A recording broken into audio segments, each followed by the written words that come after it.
Tetapi insya Allah dari kampus ini akan lahir para alumni yang tak hanya berilmu mumpuni, tetapi juga punya akhlak yang mulia insya Allah.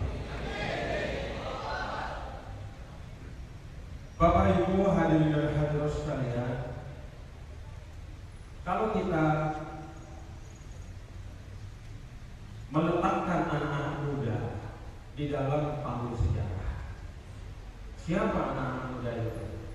Anda semua, para mahasiswa dan mahasiswa, atau kita semua.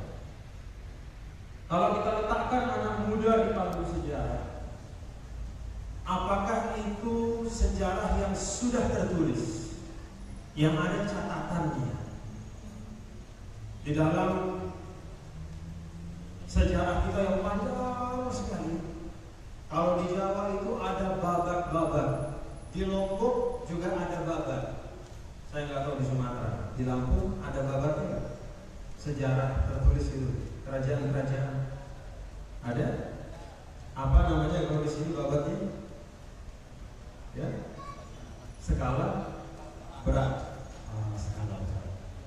Nah, kalau dilihat dari sejarah, baik yang tertulis di babat-babat dan di catatan-catatan orang tua kita, atau kita tarik lebih jauh lagi pada sejarah yang catatannya hanya di kitab-kitab suci, termasuk kita sebagai umat Islam di dalam kitab suci Al-Quran, maka selalu di dalam setiap episode sejarah itu anak-anak muda menempati posisi yang sentral.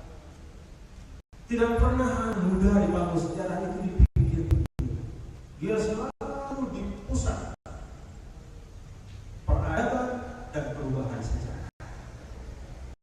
Kalau kita baca dalam Al-Quran misalnya, kisah tentang Nabi Ibrahim yang terserak di beberapa surah,